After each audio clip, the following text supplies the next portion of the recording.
BJP हमें दर्श ना दे तो अच्छा ही रहेगा। पार्लियामेंट में आपको पता है कि स्पीकर कैसे बिहेव करता है। न सिर्फ याद हो, हमने ये कहा था कि असेंबली का पहला बिजनेस जो होगा वो रेजोल्यूशन होगा। हमने ये कैंपेनिंग के दौरान भी कहा, अपने मैनिफेस्टो में भी कहा, हमारी तकरीरों को भी आप चेक कर सकते हैं। असेंबली परसों शुरू हुई। जैसे कि आप जानते हैं, पहला दिन स्पीकर का इलेक्शन है तो रूटीन बिजनेस नहीं होता। दूसरा दिन ओबिचुअरी का था तो रूटीन बिजनेस नहीं होता। आप सब जानने वाले हैं, आपने असेंबली शायद कवर भी की है, लेजिस्लेशन कवर भी किया है इससे पहले। तो पहले 2 दिन रूटीन बिजनेस नहीं होता है।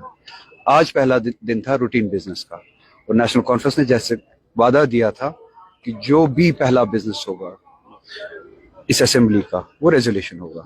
और मैं शुक्रगुजार हूँ इस गवर्नमेंट का, उमर साहब का, सभी साथियों का, अपनी तंजीम का, जिन्होंने जो वादा किया था उस वादे को आज पूरा किया। तो ये यहाँ पे बात खत्म नहीं होती है। ये एक ऐसी जदोजहद है, जैसा कि मैंने इलेक्शन कैंपेन के दौरान भी कहा, उस जदोजहद का ये दरवाज़ा है, ये रास्ता है। आज वो रास्ता खोला गया। मैंने पार्लियामेंट में अपनी कैपेसिटी में, हम्बल कैपेसिटी में कोशिश की। असेंबली के ज़रिए वही बात पहुंचानी भी बहुत ज़रूरी थी।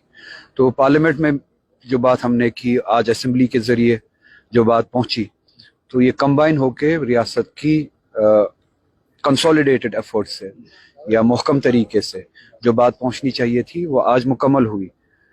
तो अब ये जद्दोजहद हमें आगे लेके जाना है। बीजेपी 2 इल्जाम लगा रही है। एक तो वो कह रही है कि जानिबदार रहे स्पीकर इस पूरे मामले में। दूसरा ये कहा कि उनका ये मानना है कि जम्मू का मैंडेट नहीं मिला है, जम्मू की आवाज इसमें नहीं। पॉइंट रियासत की मेजॉरिटी का मैंडेट है। बीजेपी जम्मू नहीं है। जम्मू के बहुत सारे रीजन्स के बहुत सारे मेंबर्स जो है वो नॉन बीजेपी मेंबर्स हैं। इसी तरह से कश्मीर से भी जो मेंबर्स उनके आए हैं वो भी जम्मू कश्मीर को रिप्रेजेंट करते हैं।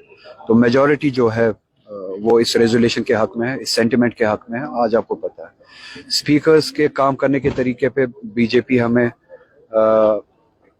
दर्श ना दे तो अच्छा ही रहेगा।